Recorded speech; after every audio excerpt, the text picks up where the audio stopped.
The L85A3 isn't a brand new rifle, but it certainly looks and feels like one. Now, the A2 had already fixed most of the L85's infamous issues. If you want a good overview of that, I'd suggest Neil Grant's Osprey book, or if you want more detail, Jonathan Ferguson's work. But the A3, that's a more recent development, and things have changed. So let's break down what's changed.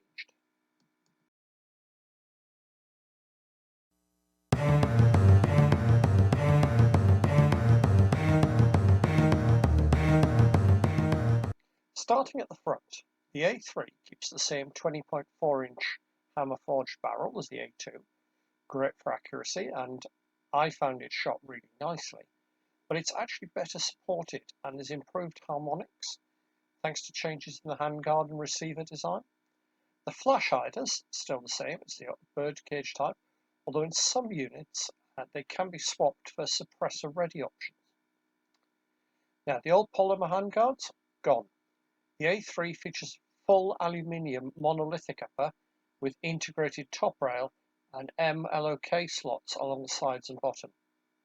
No more bolt-on Picatinny nonsense, which wasn't good for grip, and it's a much more stable platform for optics, lasers, foregrips, lighter, stronger, and doesn't warp when things heat up, so that's a massive plus.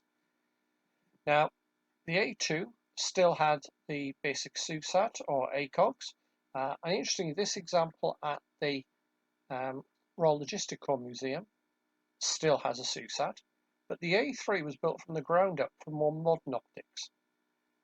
Some of them come issued with the Alcan Spectre OS or variants.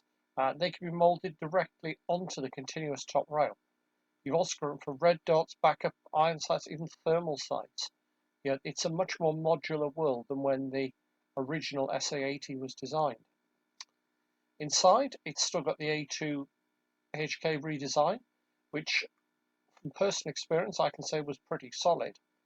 But the A3's refined it a bit, mainly in the fit and finish, tighter tolerances, corrosion-resistant coatings, and an updated bolt release, which they reckon is easier to hit under stress.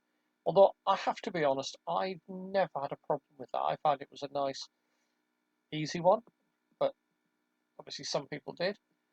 So just a little bit of polish on the proven A2 design. The pistol grip controls, largely unchanged, still very 80, still bullpup, but the materials are a bit better. Reinforced polymers, better texture, less flex, and the pistol grip is now a bit more modular. And it's still not ambidextrous, but it still feels like a nice, robust design. Now at the back, the stock is lighter, and you'll notice that instead of the old green colours, they're now a flat dark earth colour. Now, the reason for that is it gives better camouflage. When the original SA-80 was designed, it was designed very much with Western Europe in mind rather. And this tan colour is more effective, and it's also got lower heat absorption. So a good stable cheek weld on it. It's always been good. And the sling is still fantastic. So nice design. So overall then, the A3's refined it more than revolutionized it. But it does make a difference, apparently. I'd love to get my hands on and shoot one of these.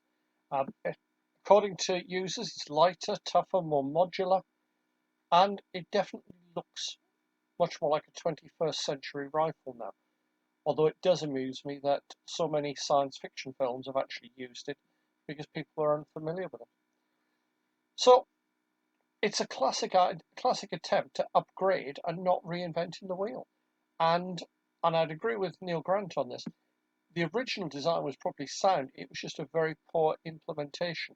And now we're hitting a point just like the M16, a weapon that's being fully matured and now does exactly what it should have done at the time, but with more modern refinements with things that have changed since that introduction. Hope you found that useful. Let me know what you think in the comments. If you have enjoyed it, like it helps the channel grow. And if you really want to see more, please hit subscribe.